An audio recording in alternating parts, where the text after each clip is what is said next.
નમસ્તે વિદ્યાર્થી મિત્રો,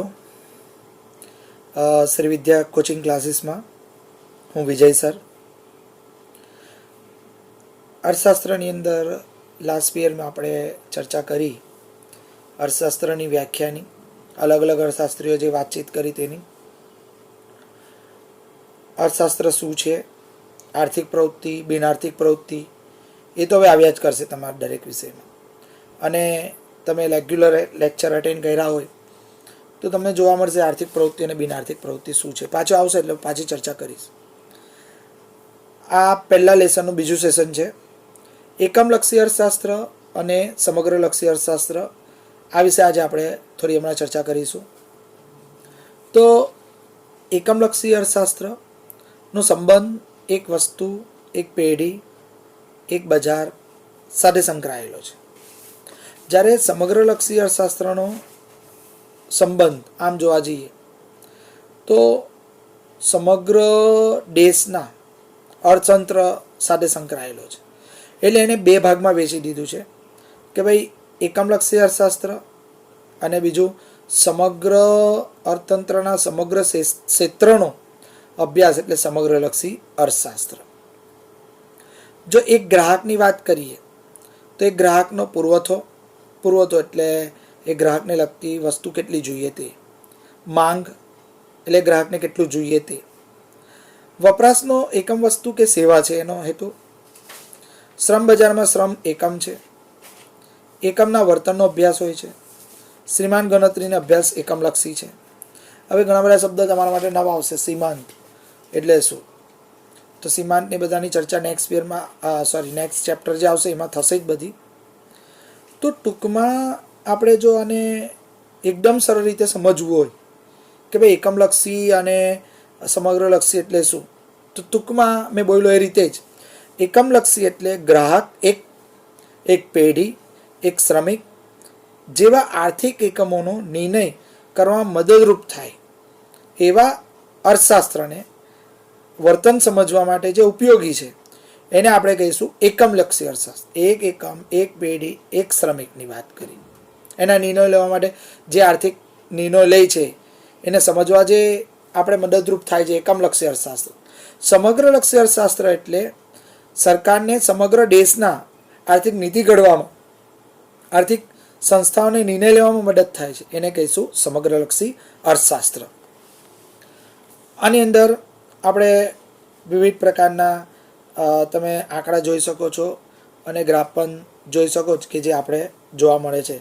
આર્થિક માહિતીની રજૂઆત જોવા મળે, જેમ કે આપણે અત્યારે કિંમત અને માંગ વિશેના આની અંદર ચાર્ટ છે, પણ જ્યારે માંગ આપણે શીખીશું ત્યારે એ ચાર્ટ અને કઈ રીતે એની અનુસૂચિ બને છે એની ચર્ચા વિગતવાર કરીશું. અને બીજો એક સવાલ મોસ્ટ ટાઈમ બી પૂછાય છે, આંકડાકીય માહિતીનું મહત્વ શું છે અર્થશાસ્ત્રમાં? સ્ટેટમાં પણ પૂછાશે. તો કે આંકડાકીય માહિતીનો જો પહેલો ફાયદો હોય અથવા મહત્વ હોય તો સિદ્ધાંતોને આધારભૂતતામાં વધારો કરી આપે છે. જેમ કે બે આર્થિક ચલ છે એક્સ અને વાય, એ વચ્ચે કાર્યકરણનો સંબંધ સ્પષ્ટ કરવો હોય તો આંકડા જરૂરી છે. હવે આપણા મગજમાં નહીં ઉતરે આ બધા શબ્દો નવા, કાર્યકરણ, સંબંધ, આર્થિક ચલ, આ બધું પાછું 12માં આવે છે. ચલ એક્સ અને ચલ વાય. ટૂંકમાં સમજાવો ને, બે ચલ એટલે શું? હવે તમે વિચારો, તાપમાન વધતું હોય, ગરમી વધતી હોય તો બરફનું વેચાણ, તો તમે કહેશો સર બરફ વેચાશે જ, વધારે વેચાય. ગરમી જેમ વધારે પડે ઠંડા પીણા અને બરફ વધારે વેચાય. તો આ થયો એનો કાર્યકરણનો સંબંધ થયો. વરસાદ બહુ જ પડવાનો છે તો તમે માની શકો છત્રી અને રેનકોટનું વેચાણ વધારવાનું છે. આ બે ચલ થયા, એની વચ્ચેનો સંબંધ સ્પષ્ટ કરે છે, એને કાર્યકરણનો સંબંધ કહેવાય. તો એ આંકડા દ્વારા રજૂઆત કરી શકાય છે. એની અંદર વરસાદ અને ખેતીનો સંબંધ સ્પષ્ટ કરે છે, કિંમત અને માંગનો સંબંધ સ્પષ્ટ કરે છે, નફા અને ઉત્પાદનનો સંબંધ સ્પષ્ટ કરે છે. દશા અને દિશાના વલણો જાણવા માટે પણ ખૂબ જરૂરી છે આંકડાકીય માહિતી. સમગ્ર તંત્રમાં કોઈ એક ક્ષેત્રમાં વલણો કયા પ્રકારના છે, કઈ દિશામાં છે, એ આંકડા દ્વારા જાણી શકાય છે. અત્યાર સુધીને એવું કહેવાતું હતું કે ભાઈ ભારત દેશ એક કૃષિ પ્રધાન છે. કેમ? તો એમ કે ભાઈ 70% લોકો અહીંયા ખેતી કરે છે, એટલે ભારત દેશ એક કૃષિ પ્રધાન દેશ છે એવું ગણવામાં આવતું હતું. ધીરે ધીરે કૃષિ પ્રધાન એટલે કે ખેતી પ્રત્યેનું ભારણ ઘટતું ગયું, ઉદ્યોગોનું અને સેવા પ્રત્યેનું ભારણ વધતું ગયું. આ બધું ક્યારે? પેલા આંકડા રજૂઆત થઈ એના આધારે. તમે જોઈ શકો છો કે ભાઈ મારા પહેલી કેસની અંદર માર્ક ઓછા આવ્યા 60%. તો ડીસાએ બતાવે કે માર્ક ઓછા છે તો મારી ડીસાએ કે મહેનત કરો એ તરફ. કયા વિષયમાં ઓછા માર્ક? તો એ તરફ મહેનત કરો. તો આમ દશા અને ડીસાના વલણો જાણવા માટે પણ આંકડા ખૂબ જરૂરી છે. ભારતની આયાત વધારે હોય ને નિકાસ ઓછી હોય. આયાત એટલે માલ મોકલે, નિકાસ એટલે બીજા દેશ આયાત એટલે બીજા દેશમાંથી મંગાવે અને નિકાસ એટલે ભારતમાંથી જાય. તો આપણી આયાત વધારે હોય અને નિકાસ ઓછી હોય તો આપણું વિદેશી દેવું વધી જાય. આયાત અને નિકાસ એ આંકડા દ્વારા રજૂઆત થાય છે આની અંદર. તો આમ નાના પુરવઠોને શું અસર કરે તે પણ બતાવે છે.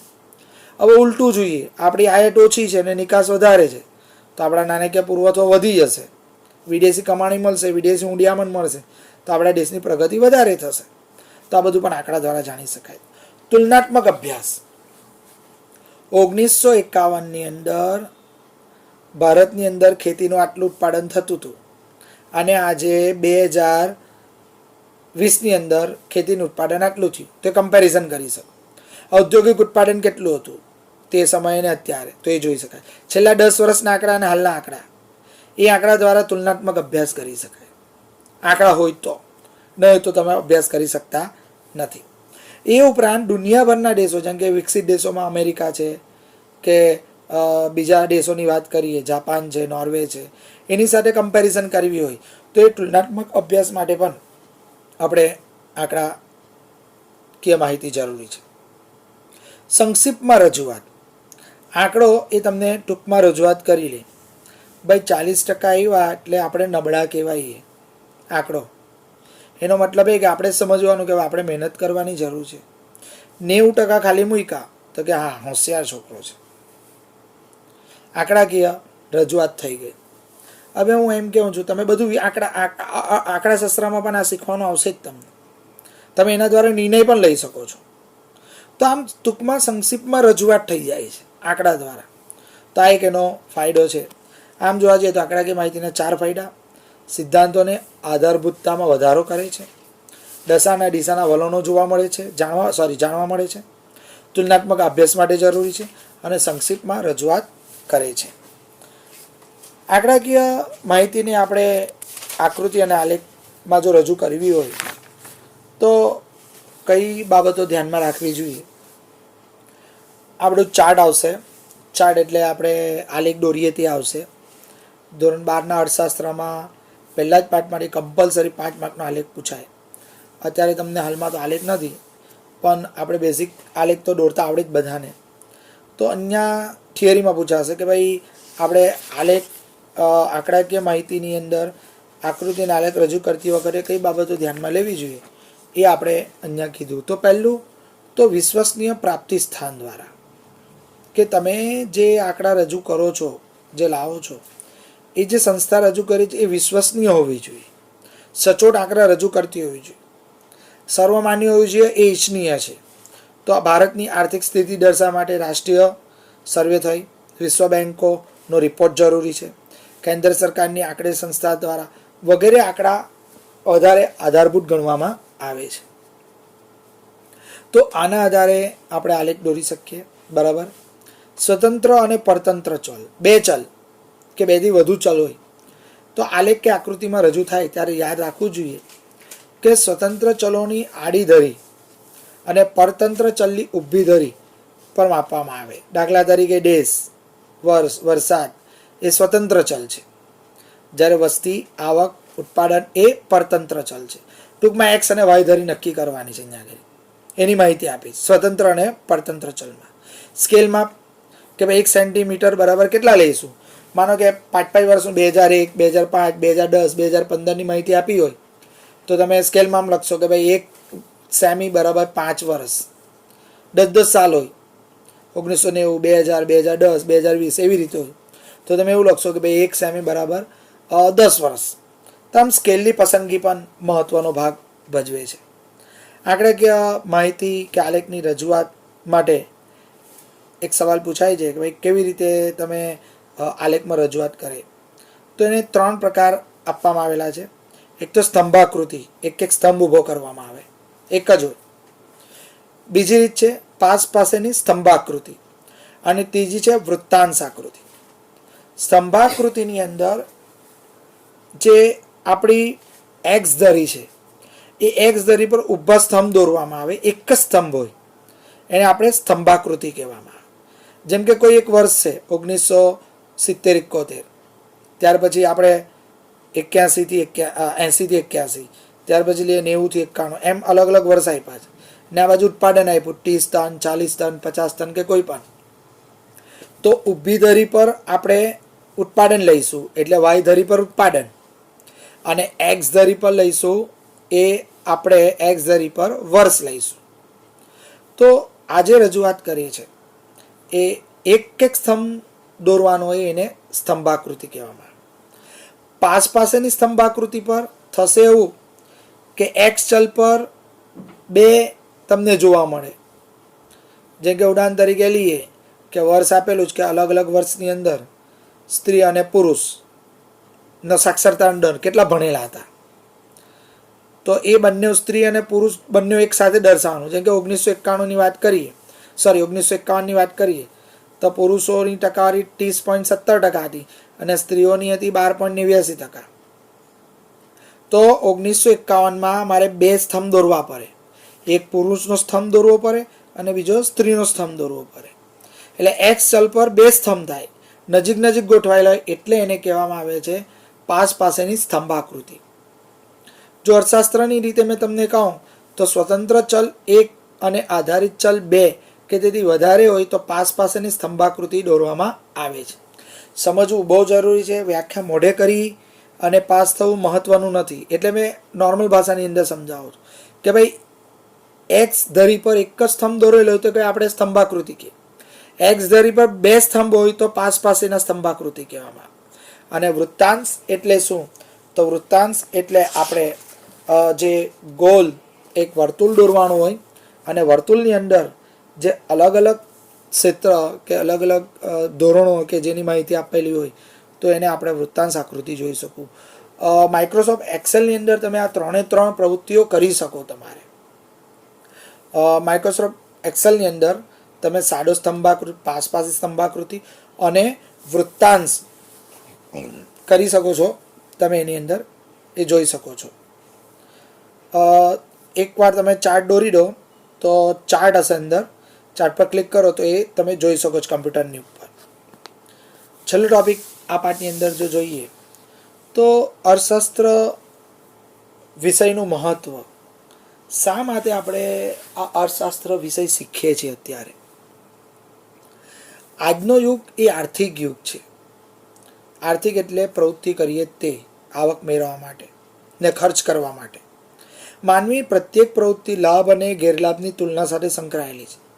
બહુ ઓછા લોકો જે સાવ નિસ્વાર્થ ભાવે કામ કરે છે, તો એ નિસ્વાર્થ ભાવે કામ કરતા હોય તેની ચર્ચા આમાં નથી કરવાની, કે એ જશે બિન આર્થિક પ્રવૃત્તિ તરફ. એ દયાની ભાવનાથી પ્રેરાઈને લોકોને માનો કે ખવડાવ્યું તો એ બિન આર્થિક પ્રવૃત્તિ, તો એની ચર્ચા નહીં કરવાની. અહીંયા આર્થિક પ્રવૃત્તિની ચર્ચા કરવાની. તો આ દ્રષ્ટિએ અર્થશાસ્ત્રનું મહત્ત્વ બહુ છે. મહત્ત્વ અને લાભ અને ફાયદા એક જ શબ્દ, એક સવાલ તમને 3 રીતે પૂછી શકાય. અર્થશાસ્ત્ર વિષયનું મહત્ત્વ સમજાવો, 5 ગુણ. અથવા અર્થશાસ્ત્ર શા માટે સમજવું જોઈએ, એના ફાયદા સમજાવો. તો એક અલગ અલગ રીતે પૂછી શકાય. તો અર્થશાસ્ત્ર વિષયનું મહત્ત્વ શું છે? તો પહેલું મહત્ત્વ એ છે વ્યવહારિક મહત્ત્વ છે. વ્યવહારિક એટલે રોજબરોજના જે પ્રવૃત્તિ કરે છે એની સાથે જોડાયેલું છે અર્થશાસ્ત્ર. એટલે જ્ઞાન અને વર્તન એ પ્રમાણે અસર કરે છે. કયા કયા પ્રમાણે અસર કરે છે એની જો ચર્ચા કરીએ અંદર, તો એની અંદર એક તો આંતરરાષ્ટ્રીય ઘટનાઓ છે. આંતરરાષ્ટ્રીય ઘટનાની વાત કરીએ તો આપણે એમ કહીએ કે ભાઈ અમેરિકા શા માટે સુપર પાવર છે. તો અમેરિકા સુપર પાવર એટલા માટે છે કે એનો અર્થતંત્ર મજબૂત છે, એના લોકોની આવક વધારે છે, માથાદીઠ આવક વધારે છે, લોકોને કામ સારું મળી રહી છે. આ બધા એના જવાબો. હવે આ બીજો પ્રશ્ન ઊભો થાય કે આ જે તેલ છે, પેટ્રોલ છે, એના ભાવ કેમ વધઘટ થતા હશે? આ બધી વસ્તુ તમને શીખવાની આવશે. ટૂંકમાં જો સમજાવું તો આ તેલ આમાં જવાબ નથી, પણ હું તમને મારી દ્રષ્ટિએ સમજાવું કે ભાઈ આ પેટ્રોલના ભાવ વધઘટ કેમ થાય. તો પેટ્રોલના ભાવ એ કોઈ ઉત્પાદક નક્કી નથી કરતો, કોઈ ગ્રાહક નક્કી, આ કોઈ પણ વસ્તુ કોઈ ઉત્પાદક કે ગ્રાહક નક્કી નથી કરતો. તમે આજે એક સાબુ લીધો, ડવ સાબુ, એ ડવ સાબુ 50 રૂપિયાનો છે. તમે એવું કીધું કે ભાઈ આ તો ડવ સાબુનો જે માલિક છે એને 50 રૂપિયા નક્કી કર્યા, પણ એ નક્કી નથી કરતો, તમે પણ નક્કી નથી કરતા. તો કોણ નક્કી કરે? માંગ અને પુરવઠો નક્કી કરે. માનો કે તમે ડવ સાબુ મોંઘા પડે, તમે નથી લેતા, વાપરતા બંધ થઈ ગયા, તો જથ્થો વધી ગયો ડવની ફેક્ટરીમાં. એટલે શું કરશે? ફરજિયાત પેલા વ્યક્તિએ કિંમત ઘટાડવી પડશે. સસ્તી જેમ કરશે તેમ તમને મળશે. તો આ જોઈ શકું તે તમારી માંગ ઘટી ગઈ એટલે એનો પુરવઠો વધી ગયો અને એના કારણે કિંમત ઘટી ગઈ. એટલે તમે ઘણીવાર સાબુના બોક્સ પર જોવા મળે કે ઉપર લખેલા 50, પછી ચોકટ મારેલી હોય, અબ મિલેગા આપકો 45 રૂપિયા મેં, કિંમત ઘટી ગઈ 5 રૂપિયા. અથવા તમને પ્રલોભન આપે કે ભાઈ ડવ લો તો શેમ્પુ ફ્રી. તો આવી બધી ઘટનાઓ જો સમજવી હોય તો અર્થશાસ્ત્રનો ઊંડાણપૂર્વક અભ્યાસ કરવો જરૂરી છે. અલગ અલગ દેશો ને આર્થિક પ્રવૃત્તિ, એની અંદર સમાનતા કઈ છે, તફાવત શું છે, એ જાણવા માટે પણ અર્થશાસ્ત્ર વિષય ખૂબ જરૂરી છે. આ વખતે આપણે આત્મનિર્ભર શબ્દ વિશે આપણા વડાપ્રધાને કીધું, નરેન્દ્ર મોદી સાહેબે. તો એમની જો વાત કરી આત્મનિર્ભર એટલે શું, એ સવાલ પણ મહત્વનો થશે. આત્મનિર્ભરનો મતલબ એ કે ભાઈ આપણે બને ત્યાં સુધી આપણા દેશની અંદર જે પ્રોડક્ટ બને છે એ ભલે મોંઘી હોય, પણ જો તમે એ વસ્તુનો ઉપયોગ કરો તો આપણા દેશની અંદર બનતી વસ્તુનું ઉત્પાદન ઓર વધે. માનો કે ચીનમાંથી જે વસ્તુ આવે તેનું ઉત્પાદન તમે, તેનો વપરાશ તમે કરો, તો એ બધો પૈસો તો ચીનમાં ચાલ્યો જવાનો પાછળ. તો આમ આંતરરાષ્ટ્રીય વ્યવહારોની તુલના પણ આમાં કરવામાં આવે છે.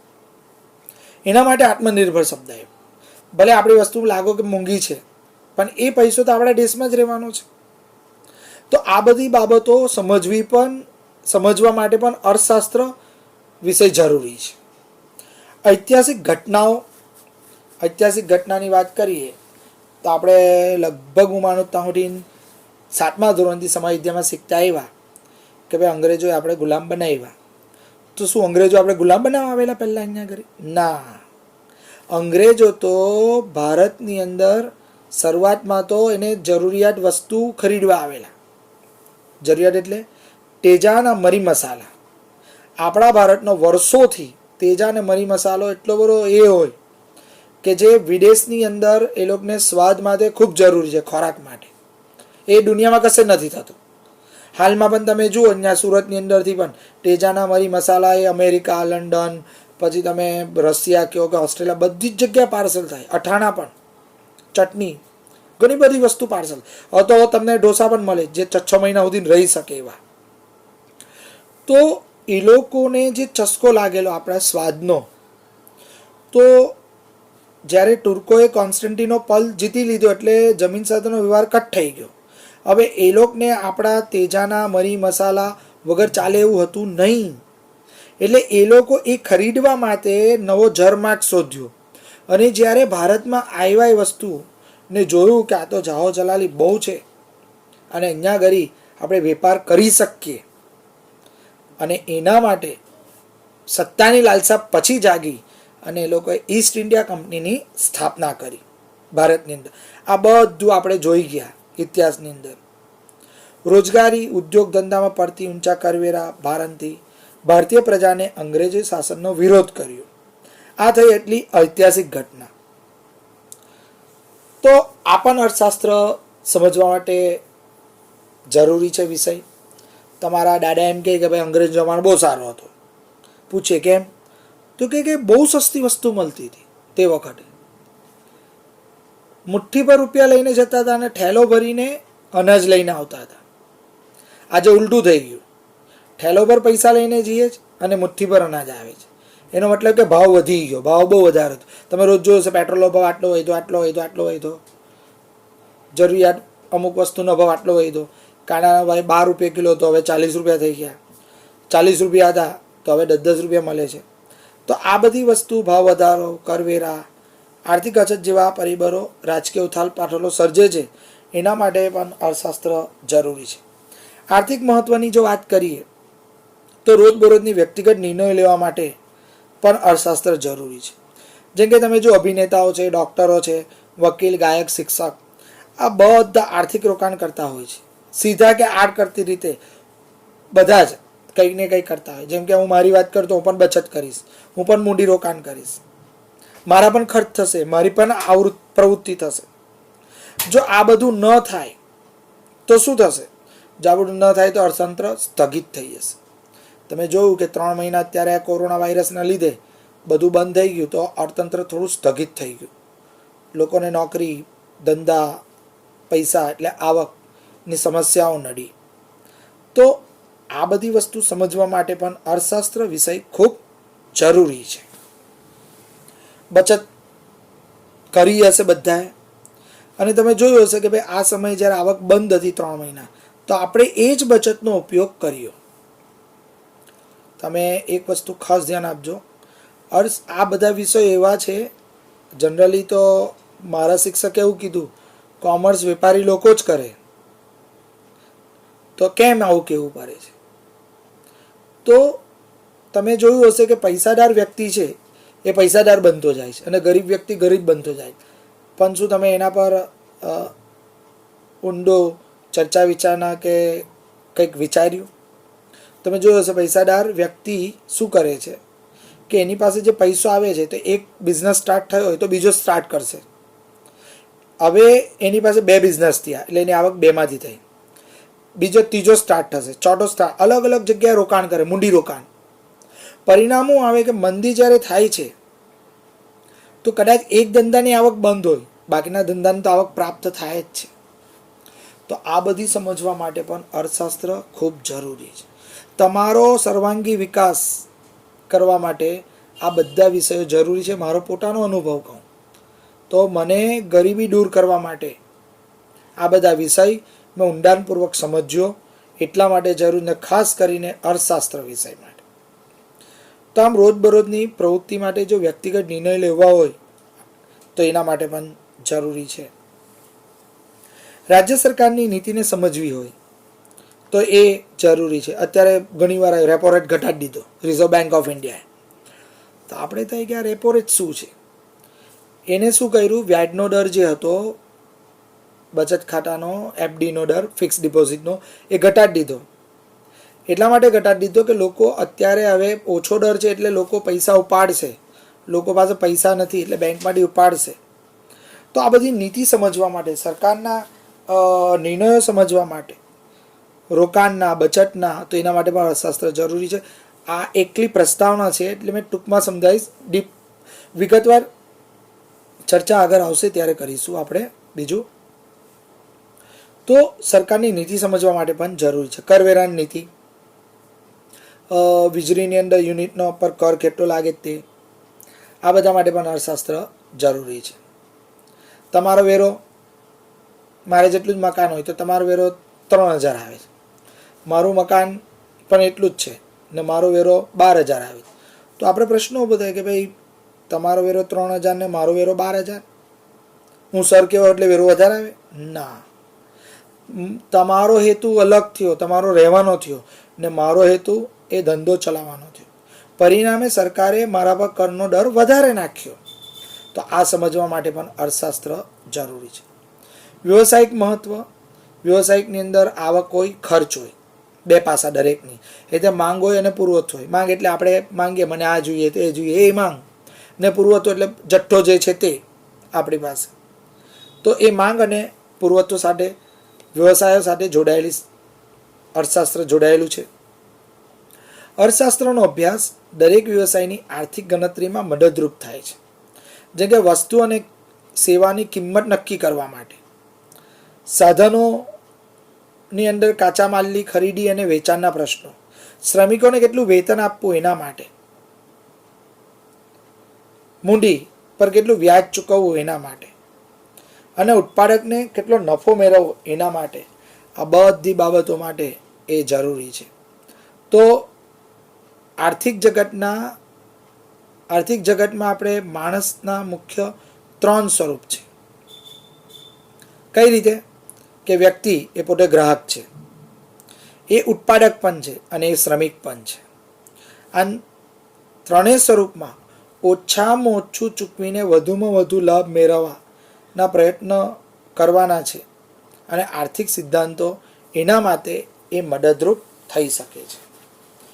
તો એક વ્યક્તિ ગ્રાહક હશે, તે ઉત્પાદક. હવે માનો કે હું અત્યારે વ્યવસાયિક છું, આવક મેળવું છું. હવે બજારમાં હું મંચાઉ સૂપ લેવા ગયો તો હું ગ્રાહક થઈ ગયો ત્યાં આગળ.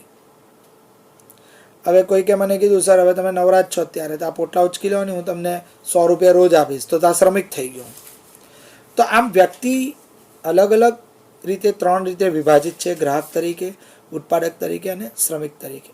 આ બધાના આર્થિક નિર્ણયો લેવા માટે પણ અર્થશાસ્ત્ર ખૂબ જરૂરી છે. તો આપણે અત્યારે આ પાઠની અંદર જોયું, અર્થશાસ્ત્રની વિવિધ વ્યાખ્યા જોઈ, આર્થિક બિનઆર્થિક પ્રવૃત્તિ જોઈ, ત્યાર પછી આલેખના પ્રકાર જોયા, 3 પ્રકાર હતા એ જોયા.